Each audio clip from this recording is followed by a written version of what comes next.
सत्ता में सबसे पहले हमारे सभी न्यूज मित्रों को महाशिवरात्रि की बधाई। आज देवों के देव महादेव का दिन है।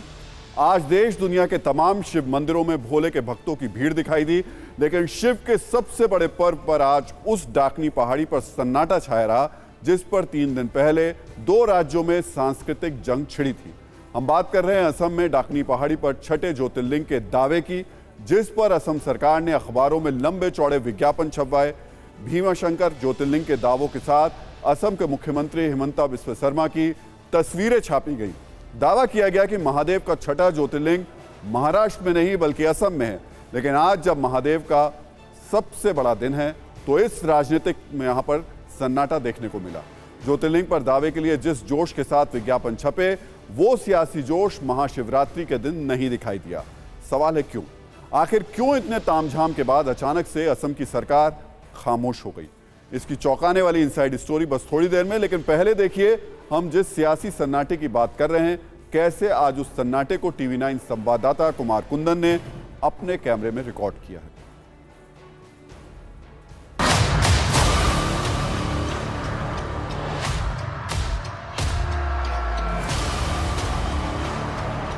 अखबारों में कुछ दिनों पहले बड़े बड़े विज्ञापन के साथ असम सरकार ने इस बात का दावा किया कि छठा ज्योतिर्लिंग कहीं और नहीं बल्कि गुवाहाटी से 32 किलोमीटर दूर डाकनी पहाड़ी पे है।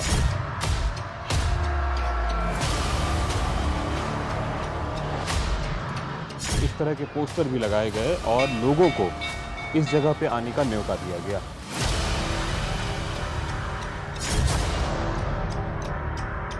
भारतवर्ष से छठे ज्योतिर्लिंग स्थल कामरूप के डाकनी पहाड़ में आपका स्वागत है। और खुद मुख्यमंत्री हिमंता बिस्वा शर्मा ने जो है इसकी पहल की और पूरे कैंपेन को लीड किया।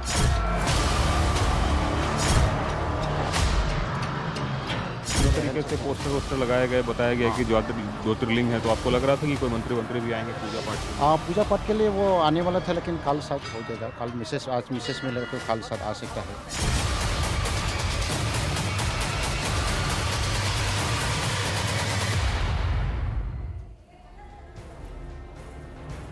सवाल है आखिर आज इतने बड़े मौके पर सरकार का कोई भी नेता, मंत्री या खुद मुख्यमंत्री भीमाशंकर धाम क्यों नहीं पहुंचे? तो अब इसकी पूरी कहानी भी समझ लीजिए। 3 दिन पहले हिमंता सरकार ने बड़े बड़े विज्ञापन देकर छठे ज्योतिर्लिंग का महाराष्ट्र की जगह असम में होने का दावा किया। इसी पर विवाद शुरू हुआ और फिर महाराष्ट्र के नेताओं ने असम सरकार के विज्ञापन और उसके दावे की निंदा की। सूत्रों के मुताबिक विवाद बढ़ने के बाद बीजेपी के आला नेताओं ने इस मामले में दखल दिया।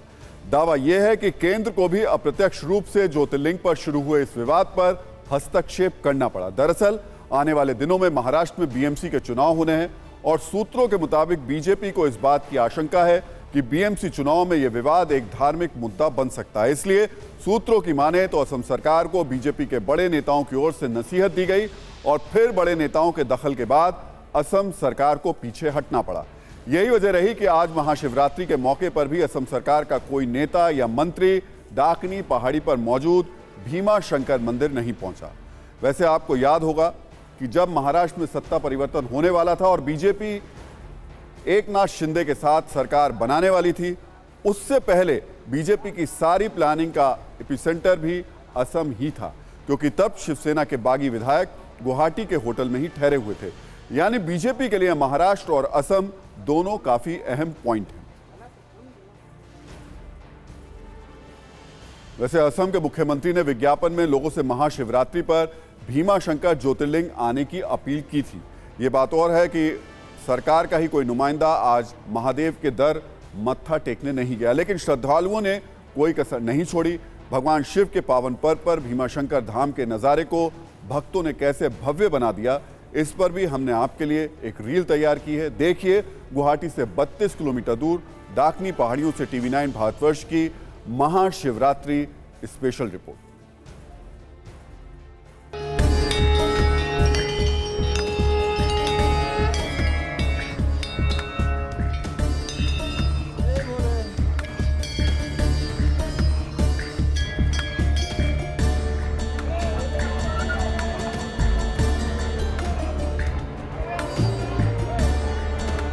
महाशिवरात्रि का दिन और इस वक्त TV9 भारतवर्ष की टीम गुवाहाटी के डाइकिन पहाड़ी के कामरूप जिले के डाइकिन पहाड़ी पे मौजूद है।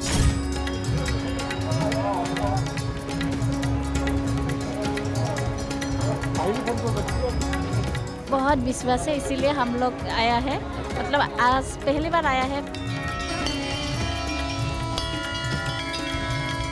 ये देखिए जो यहाँ पे श्रद्धालु हैं वो अपने श्रद्धा सुमन अर्पित कर रहे हैं और तमाम तरह के यहाँ पे भगवान को श्रद्धा सुमन अर्पित करने के बाद धीरे धीरे वो लोग बाहर की ओर जा रहे हैं।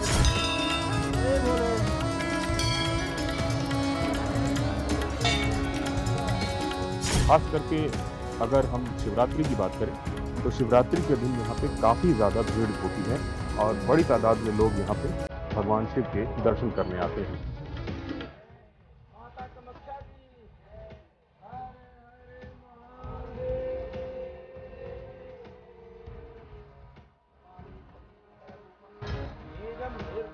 कहा जाता है कि यहाँ जो भी मन्नत मांगो पूरी होते, साक्षात शिव जी रहते हैं यहाँ पे। अच्छा, इसलिए हम अक्सर आते हैं।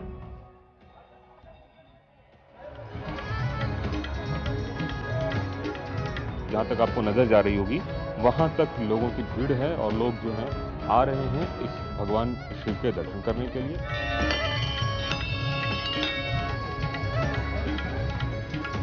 अच्छा लगता है आके, यहाँ पे पीसफुल है जगह बहुत। आज भी आया। आस्था की कोई सीमा नहीं होती, आस्था तो जितनी है उतनी कम है।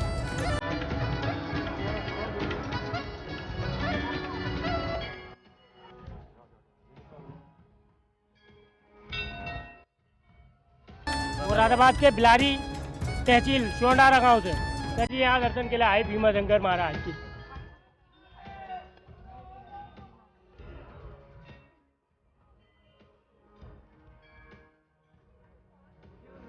निश्चित रूप से आस्था की बात है तो ये जो मंदिर का प्रांगण है इसमें लोग आ रहे हैं और अपनी बारी का इंतज़ार कर रहे हैं और काफ़ी सुबह से लोग यहाँ पे खड़े हैं और लोगों की आस्था है, उनका मानना है कि जो मनमांगी मुराद है वो पूरी हो जाती है।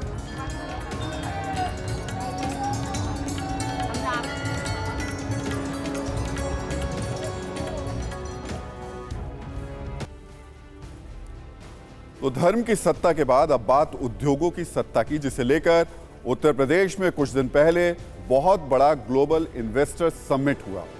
3 दिनों के इस ग्लोबल समिट में बहुत बड़े बड़े वादे हुए। दावा किया गया कि यूपी को 32,92,000 करोड़ रुपए के उद्योग लगाने के प्रस्ताव मिले हैं।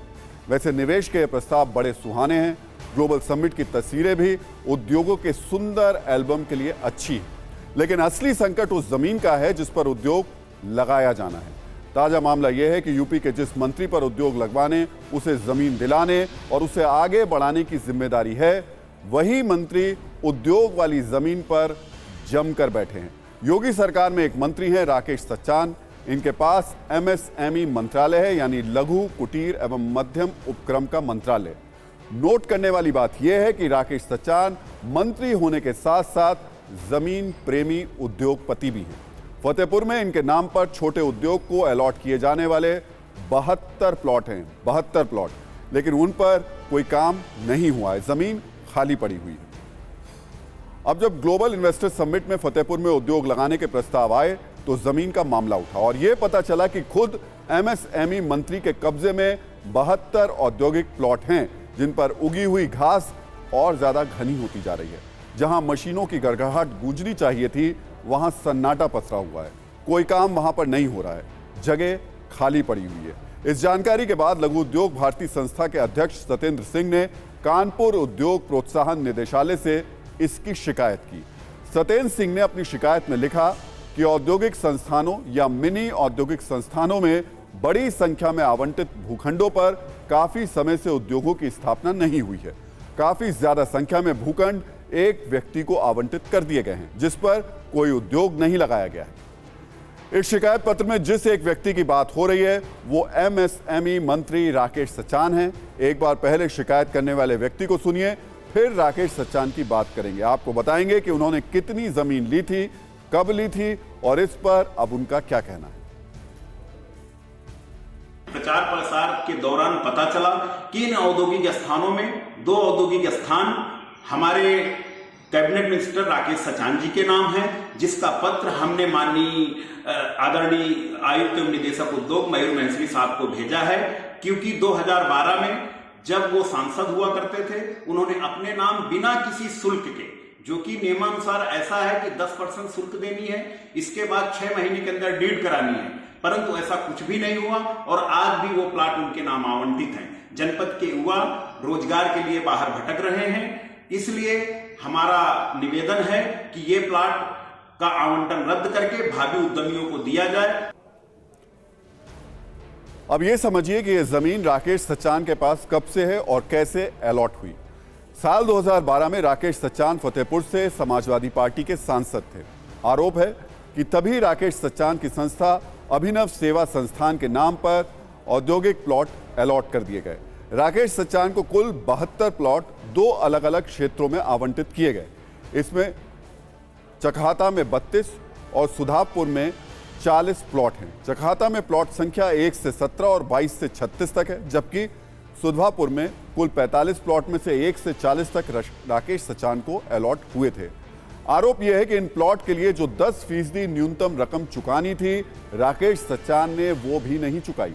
2012 से अब तक उस प्लॉट में अब तक कोई भी काम नहीं हुआ है। इन खुलासे के बाद अब योगी सरकार में एमएसएमई मंत्री राकेश सचान कह रहे हैं कि वो तो पाक साफ है और वो इन प्लॉट को वापस सरकार को सौंप रहे हैं। एक बार उनकी बात भी सुन लीजिए। 2012 में डीएम की अध्यक्षता में यहाँ उद्योग बंधु की समिति होती है, वो कभी प्लाट का जब वो बना होगा तो किसी ने खरीदे नहीं। जब हमें जानकारी हुई, पहले मीडिया के लोगों ने ही बताया, तो हमने पूछा अपने, हालांकि मैं 3 बैठकें मैंने की यहाँ पर, और मैंने कहा कि सबको नोटिस दिए जिन्होंने अपना उद्यम नहीं लगाया उनके प्लाट निरस्त किए जाएंगे। तो उसी के चलते हमने अभी उसमें कुछ बनाया नहीं, इसलिए हमने अपने आप को उनको निरस्त कर लिया। वहाँ कोई लेने नहीं चाहता प्लाट, तब उन्होंने तो जबरदस्ती दे दिए हम लोगों को, तो हम तो वापस कर रहे हैं यार, उनको कहाँ हम लोग ले रहे हैं। अब वो सीधे सीधे कहीं कोई ले तो नहीं गया ना कुछ उसमें। वो जमीन जैसे हमारी मिनी उद्योग की थी, मिनी उद्योग की है, उसमें हम इतना जरूर करेंगे कि डीएम से कहेंगे कि उनको खाली भी करा दीजिए, हम उसका एक एस्टीमेट बनवा देते हैं।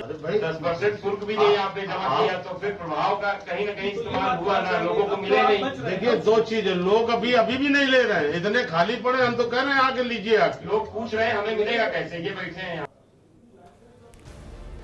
तो मंत्री जी जोर देकर कह रहे हैं कि वो तो प्लॉट वापस करने के लिए तैयार हैं, उनको तो कोई उनकी गलती है ही नहीं, ये भी कह रहे हैं। लेकिन कुछ सवाल हैं जिनके जवाब मंत्री जी को जरूर देने चाहिए। पहला सवाल, जिस तरह से राकेश सचान को एक साथ 72 प्लॉट अलॉट हुए, क्या किसी और को एक साथ इतने प्लॉट दिए जा सकते थे?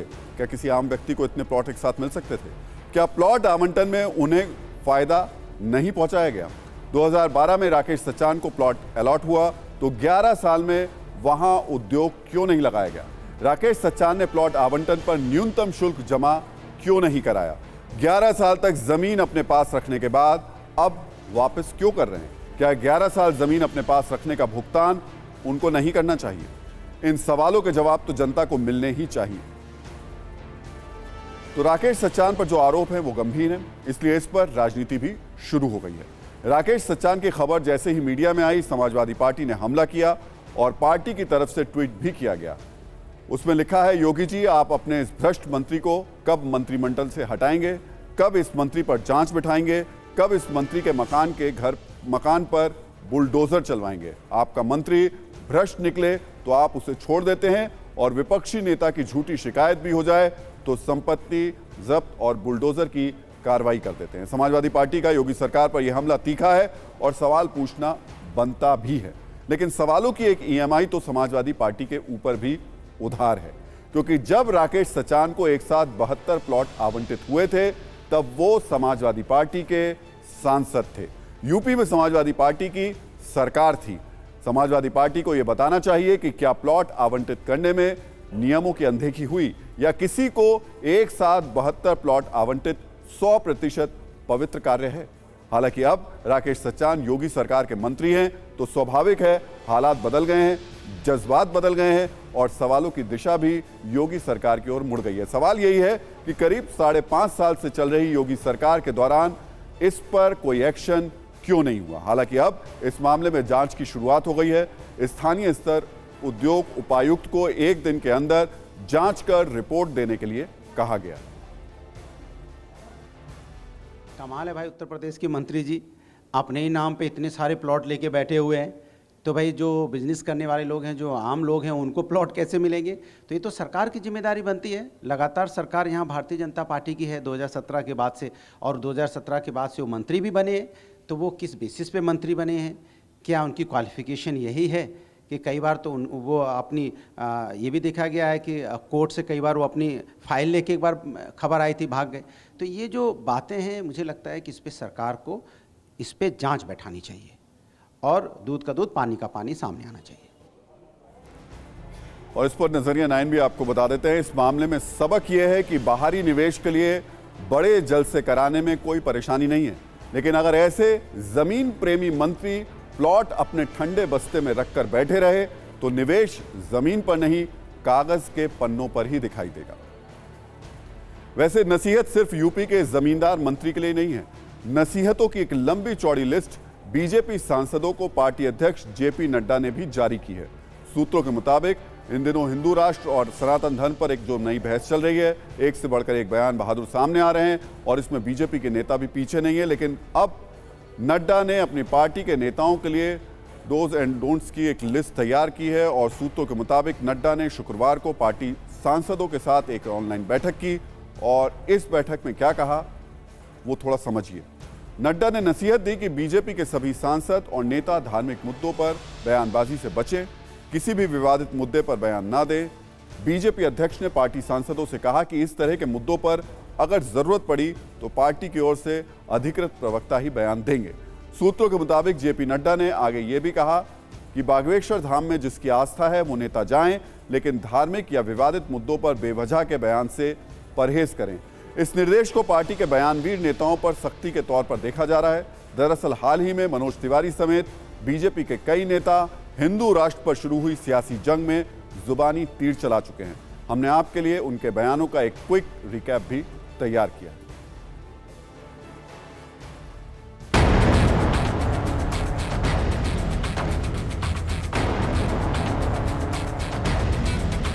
हिंदू राष्ट्र पहले भी था, अभी भी है, अगले भी रहेंगे।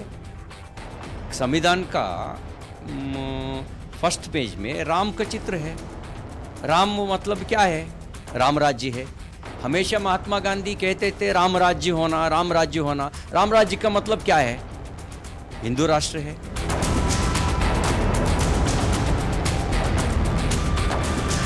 हमारी संवैधानिक व्यवस्था है, उसमें जो संविधान की व्यवस्था है उसको हम स्वीकार करते हैं, लेकिन भारत मूलतः हिंदू राष्ट्र ही है। हम लोग तो पूरा समर्थन करते हैं क्योंकि हिंदू राष्ट्र ही भारत की पहचान है।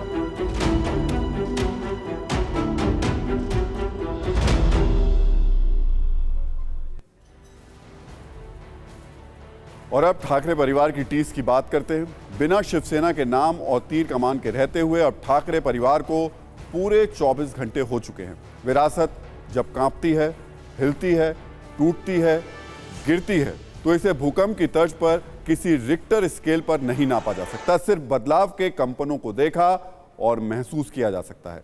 शिवसेना का नाम और तीर कमान छिन जाने के 24 घंटे बाद आपको यह समझना चाहिए कि ठाकरे परिवार के लिए क्या बदल गया है। ठाकरे परिवार पर चुनाव आयोग के इस फैसले का असर भी समझिए। अब एकनाथ शिंदे शिवसेना के अध्यक्ष हैं। शिवसेना का तीर कमान वाला चुनाव चिन्ह एकनाथ शिंदे गुट इस्तेमाल करेगा। आने वाले बीएमसी चुनाव में एकनाथ शिंदे गुट तीर कमान के साथ मैदान में होगा। विधानसभा में एकनाथ शिंदे की ओर से जारी व्हिप आदित्य ठाकरे को अब मानना होगा। व्हिप नहीं मानने से विधानसभा की सदस्यता उनकी जा सकती है। लोकसभा और राज्यसभा में भी एकनाथ शिंदे ही नेता तय करेंगे। ये तो अधिकारों की बात थी, लेकिन संस्था और संस्था की संपत्ति पर भी अब एकनाथ शिंदे का फैसला लागू होगा। यानी चुनाव आयोग का फैसला लागू हुआ तो शिवसेना की सभी संपत्तियों से उद्धव ठाकरे को हाथ धोना पड़ेगा। एडीआर के आंकड़ों के मुताबिक 2019-20 में शिवसेना के पास 148 करोड़ 46 लाख की एफडी और 186 करोड़ की अचल संपत्ति थी। अब एकनाथ शिंदे द्वारा नियुक्त कोषाध्यक्ष इन संपत्तियों की देखभाल करेंगे। मुंबई समेत महाराष्ट्र में 82 जगहों पर शिवसेना के दफ्तर हैं। ये सब उद्धव से छिन सकते हैं। शिवसेना के अखबार सामना, मार्मिक और दोपहर का सामना अब एकनाथ शिंदे के अधिकार में होगा। छात्र संगठन भारतीय विद्यार्थी सेना एकनाथ शिंदे के नेतृत्व में काम करेगी। युवा सेना और शिवसेना महिला अघाड़ी को भी एकनाथ शिंदे ही कमांड करेंगे। यानी अब उद्धव ठाकरे की समस्या ज्यादा बड़ी है। उनके पास ना शिवसेना का नाम है, ना शिवसेना का निशान। एक बात और जो ज्यादातर लोगों के ध्यान में नहीं गई होगी वो ये कि जब इस पूरे मामले में कोर्ट और चुनाव आयोग में चर्चा हो रही थी तो उद्धव ठाकरे कहते थे कि शिवसेना का संविधान ये कहता है, शिवसेना का संविधान वो कहता है। कल चुनाव आयोग ने शिवसेना के संविधान पर बड़ी बात कह दी। चुनाव आयोग ने कहा कि शिवसेना का मौजूदा संविधान अलोकतांत्रिक है। उद्धव गुट ने बिना चुनाव कराए अपनी मंडली के लोगों को अलोकतांत्रिक रूप से पदाधिकारी नियुक्त करने के लिए इसे बिगाड़ा। शिवसेना के मूल संविधान में अलोकतांत्रिक तरीकों को गुपचुप तरीके से वापस लाया गया, जिससे पार्टी निजी जागीर के समान हो गई। चुनाव आयोग ने जैसे ही यह फैसला दिया तो दोनों तरफ से हरकतें हुई। एकनाथ शिंदे खुश हुए और स्वाभाविक रूप से उद्धव ठाकरे दुखी हुए और ठाकरे परिवार की टीस बढ़ती चली गई। उद्धव ठाकरे ने आरोप लगाया कि देश में लोकतंत्र खत्म हो गया है, चुनाव आयोग का फैसला लोकतंत्र के लिए घातक है। एकनाथ शिंदे ने कहा कि यह लोकतंत्र की जीत है, बाला साहेब ठाकरे के विचारों की जीत है। उद्धव ठाकरे ने यह भी कहा कि पार्टी किसकी है, अगर ये चुने हुए प्रतिनिधि तय करेंगे तो संगठन का क्या मतलब रह जाएगा। इस पर एकनाथ शिंदे ने जवाब दिया कि ये कार्यकर्ताओं, सांसदों, विधायकों, जनप्रतिनिधियों और लाखों शिव सैनिकों की जीत है। एक बार दोनों पक्षों को सुन लीजिए, फिर आगे की बात करेंगे और सत्ता की कुंजी खोलकर उद्धव और आदित्य ठाकरे का फ्यूचर देखेंगे। प्रजातंत्र तो देश में रहा नहीं, सिर्फ विधायक और सांसदों के ऊपर पार्टी किसके पास है ये तय उन्होंने किया, तो ये अन्याय है। फिर इतने दिनों तक हमें क्यों ये सब एक्सरसाइज करवाया? पार्टी तो मेरे साथ है, आम जनता तो मेरे साथ है, और इसलिए मैंने कहा कि लगातार मैं चुनौती देते आया कि हिम्मत है तो सामने आ जाओ, मैदान में आ जाओ। लोकशाही का विजय है। हिंदू हृदय सम्राट बाला साहेब ठाकरे जी, धर्मवीर अनंत दिघे जी, इनके विचारों का विजय है। और मेरे साथ मैंने जो भूमिका ली, उसके साथ जो 50 विधायक और 13 सांसद, हजारों लाखों कार्यकर्ता, पदाधिकारी, शिव सैनिक, ये इनका विजय है। तो अब शिवसेना के पास विकल्प क्या है? सुप्रीम कोर्ट में पहले से यह मामला चल रहा है, उस फैसले का इंतजार कर सकते हैं। सुप्रीम कोर्ट से यह कह सकते हैं कि जब तक कोर्ट के फैसले तक चुनाव आयोग के फैसले पर रोक लगाई जाए, चुनाव में एकनाथ शिंदे गुट को मात दे और साबित करें कि वही असली शिवसेना है। शिंदे गुट से सुलह कर लें, लेकिन इसके लिए थोड़ी देर हो गई है और अब ये लगता नहीं है। लेकिन एक्सपर्ट्स के मुताबिक इसकी राजनीतिक इनसाइड स्टोरी ये है कि शिवसेना के धोखे और एनसीपी और कांग्रेस के साथ जाने से बीजेपी नाराज थी। बीजेपी ने शिवसेना को जवाब देने के लिए सही समय का इंतजार किया, समीकरण बदले और एकनाथ शिंदे पर दांव लगाया। शिवसेना के विधायकों में उद्धव ठाकरे के प्रति गुस्सा था। एक तो बीमारी के कारण वो बहुत सक्रिय नहीं थे, कार्यकर्ताओं की उन तक पहुंच नहीं के बराबर थी। दूसरे, बीजेपी से गठबंधन तोड़ने से शिवसेना के विधायक और कार्यकर्ता नाराज थे। ऐसे हालात में एकनाथ शिंदे ने विद्रोह किया, बीजेपी ने उनकी मदद की, शिवसेना टूट गई, एकनाथ शिंदे को सीएम बनाया गया। अब एकनाथ शिंदे की शिवसेना ओरिजिनल नाम और तीर कमान सहित बीजेपी के साथ है। और कल के चुनाव आयोग के फैसले पर डिप्टी सीएम देवेंद्र फडणवीस ने कहा कि वो पहले दिन से आश्वस्त थे कि एकनाथ शिंदे की शिवसेना असली शिवसेना है।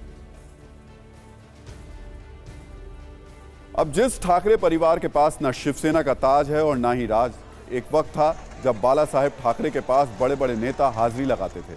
आपको आज कुछ पुरानी तस्वीरें देखनी चाहिए, जब बाल ठाकरे ठसक के साथ सिंहासन पर बैठते थे और उनसे मिलने पहुंचे लोग किसी छोटी कुर्सी पर, कभी जमीन पर तो कभी स्टूल और खड़े होकर ही बात करते थे। अब ना ठाकरे परिवार का वो दौर है और ना ही वो राजनीतिक रसूख, यानी बाला साहेब ठाकरे ने जो कमाया था अब वो कितना बचा है ये उद्धव ठाकरे को साबित करना बाकी है। शिवसेना में जो हुआ वो 80 और 90 के दशक की हिंदी फिल्मों की कहानी सा लगता है, जिसमें पिता के नहीं रहने पर प्रॉपर्टी और कंपनी पर किसी दूसरे का कब्जा हो जाता था। फिल्मों में ज्यादातर ऐसे कब्जे विलेन ने किए, लेकिन हम यहाँ किसी को विलेन नहीं कह रहे हैं, क्योंकि राजनीति में हीरो और विलेन नहीं होते हैं, बल्कि विपरीत एजेंडे वाले लोग आमने सामने खड़े होते हैं। असल जिंदगी में कुछ ऐसा ही एप्पल में स्टीव जॉब्स के साथ हुआ था। तब एप्पल के बोर्ड ने अपने संस्थापक स्टीव जॉब्स को एप्पल से बाहर कर दिया था, लेकिन स्टीव जॉब्स ने आसानी से हार नहीं मानी। उन्होंने कंपनी में शानदार कमबैक किया। ठाकरे परिवार भी कमबैक की उम्मीद पाले हुए है। ठाकरे परिवार से शिवसेना का नाम और निशान छीनने पर कुछ महीन संदेश भी है। संदेश ये कि विरासत मिल जाए, और विरासत मिल तो सकती है, लेकिन उसे संभालना आसान नहीं होता। जो उसे संभाल ले, सत्ता उसी की है।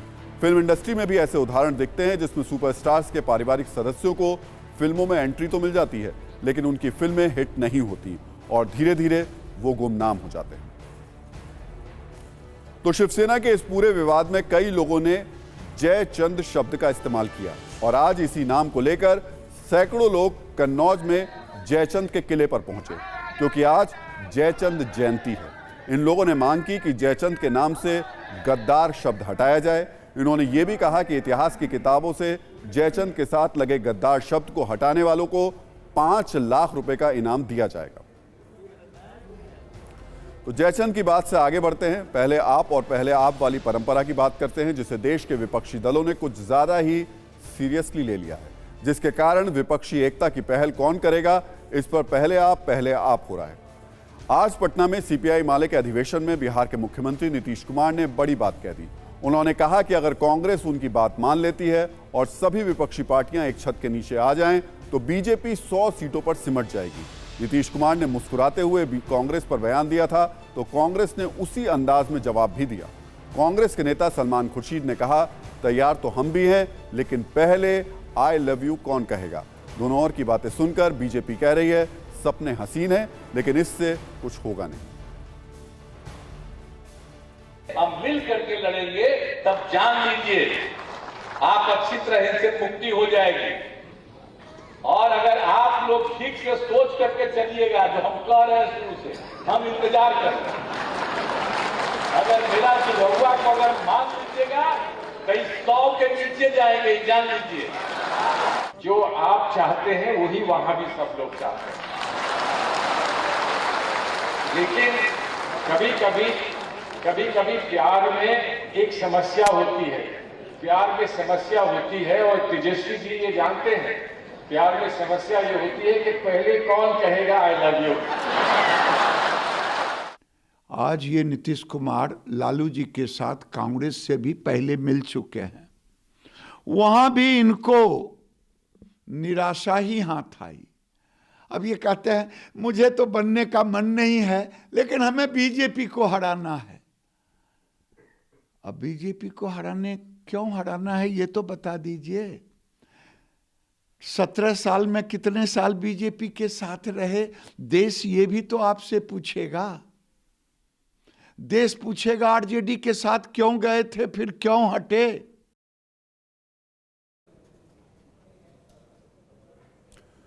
तो राजनीतिक सत्ता के बाद रुपए की सत्ता हम आपको बताएंगे। देखिए, आज टाइम के वक्त थोड़ा सा हुटर तेजी से बजा, लेकिन फिर भी इस खबर को हम आज आपको सुनाएंगे और दिखाएंगे जरूर। आज देश के लिए एक और खुशखबरी है, क्योंकि अब दुनिया में भारतीय रुपए की सत्ता बढ़ने वाली है। अब तक अमेरिकी डॉलर में व्यापार करने वाला हमारा देश अब कई देशों से भारतीय रुपए में व्यापार करेगा, जिसके लिए पिछले 1 साल में मजबूत नींव तैयार हो चुकी है। रूस और यूक्रेन के युद्ध के दौरान पश्चिमी देशों के प्रतिबंध से निपटने के लिए रूस ने अपने सहयोगी देशों से रूबल में व्यापार करना शुरू किया था। उसी दौर में भारत ने रूस के साथ रुपए में व्यापार करना शुरू कर दिया। 1 साल पहले से शुरू हुई कोशिश का नतीजा यह है कि अब भारतीय रुपए का इस्तेमाल ज्यादा से ज्यादा देशों के लिए बिजनेस करेंसी के रूप में शुरू होने वाला है। बड़ा अपडेट यह है कि दुनिया के 64 देशों ने रुपए में व्यापार करने की रुचि जताई है। जर्मनी और इजराइल भी भारतीय रुपए में व्यापार की इच्छा जता चुके हैं। भारतीय रुपए में व्यापार करने के लिए 17 वोस्ट्रो बैंक अकाउंट्स खोले जा चुके हैं। आपको बता दें कि विदेशों से व्यापार करने के लिए वोस्ट्रो बैंक अकाउंट्स खोले जाते हैं। आयात और निर्यात का रुपए में भुगतान इसी वोस्ट्रो बैंक अकाउंट के जरिए किया जाता है। अगर 30 देश भारतीय रुपए में व्यापार करने लगेंगे तो इससे अंतर्राष्ट्रीय करेंसी का दर्जा मिल जाएगा, और ये भारत के रुपए वाली सत्ता को और ज्यादा मजबूत करेगा। एक बार आपको कुछ ऐसे बड़े देशों के नाम हम बता देता हूं, मैं बताता हूं जो भारतीय रुपए में व्यापार करना चाहते हैं। उन्होंने अपनी इस पर दिलचस्पी दिखाई है। इन देशों में सबसे बड़ा नाम है जर्मनी का। यूरोपियन यूनियन में शामिल जर्मनी ने पहली बार एशिया के किसी देश के साथ उसकी करेंसी में व्यापार करने में रुचि दिखाई है। इसके अलावा बांग्लादेश, नेपाल और म्यांमार भारत के साथ रुपए में व्यापार करने की इच्छा जता चुके हैं। ये वो देश हैं जिनके पास विदेशी मुद्रा भंडार वाले डॉलर कम हैं। तजाकिस्तान, क्यूबा, लग्जमबर्ग और सूडान भी रुपए में व्यापार के लिए आगे बढ़ चुके हैं। ये देश तो स्पेशल वॉस्ट्रो बैंक अकाउंट खुलवाने की कोशिश में लग गए हैं। मॉरिशस और श्रीलंका के लिए विशेष वॉस्ट्रो बैंक अकाउंट को आरबीआई मंजूरी दे चुका है। इसके अलावा भारत का महत्वपूर्ण रणनीतिक पार्टनर इजराइल भी भारतीय रुपए में व्यापार के लिए रुचि दिखा चुका है। अब ये समझिए कि अभी क्या होता है और रुपए में व्यापार होने से होगा क्या। अभी डॉलर में व्यापार होता है, यानी जिस देश में हम सामान खरीदते हैं वो देश अपने सामान की कीमत को डॉलर में कन्वर्ट करता है और उसका दाम तय करता है। हम अपने रुपए को डॉलर में कन्वर्ट करते हैं और उस सामान का दाम जितना होता है उसे उतने ही डॉलर दे देते हैं। इसमें समस्या यह है कि रुपए की वैल्यू क्या होगी ये डॉलर से तय होती है। अगर डॉलर मजबूत होता है तो उस सामान के लिए हमें ज्यादा रुपया देना होता है। यानी अगर एक दिन पहले एक डॉलर 80 रुपए का था और अगले दिन 81 रुपए का हो गया तो हमें ज्यादा पैसा देना होगा। लेकिन अगर हम दूसरे देशों से रुपए में ही व्यापार करेंगे तो बीच में डॉलर का खेल नहीं चलेगा। उस स्थिति में हमारे रुपए और दूसरे देश की करेंसी में डायरेक्ट डील होगी। अब आपके मन में एक सवाल हो सकता है कि अगर भारत में दुनिया के ज्यादा देशों के साथ रुपए में व्यापार करने में कामयाब भारत हो गया तो इससे देश को फायदा क्या होगा। पहला बड़ा फायदा यह होगा कि भारत को व्यापार के लिए डॉलर की जरूरत नहीं होगी। आपने कई बार सुना होगा, कहा जाता है कि देश में विदेशी मुद्रा यानी डॉलर कम है, तो इस काम और ज्यादा का जो चक्कर होता था वो इससे खत्म हो जाएगा। दूसरा बड़ा फायदा यह होगा कि कई बार अमेरिका जैसे देश दूसरे देशों पर सैंक्शन लगा देते हैं। ऐसे में उस देश के साथ व्यापार नहीं कर सकते क्योंकि व्यापार तो डॉलर में ही होता है। अब अगर व्यापार डॉलर में नहीं होगा तो अमेरिका के प्रतिबंध का कोई असर नहीं पड़ेगा। तीसरा फायदा यह होगा कि रुपए की कीमत क्या होगी ये डॉलर से तय नहीं होगा। चौथा फायदा यह होगा कि हम जब किसी से कुछ खरीदेंगे तो हमें डॉलर के मुकाबले ये सस्ता पड़ेगा, जैसे कि रूस से रुपए में तेल खरीदने पर होता है। और देखिए इस सब के बीच में फाइनली हूटर बच गया है और ये बता रहा है हूटर कि सत्ता का टाइम अब खत्म हो चुका है। लेकिन जाते जाते सभी न्यूज़ मित्रों से हमारी न्यूज़ रिक्वेस्ट है कि वो सत्ता की न्यूज़ रील्स को ज़्यादा से ज़्यादा शेयर करें और खबरों को लेकर अपनी राय हमें व्हाट्सएप ज़रूर करें।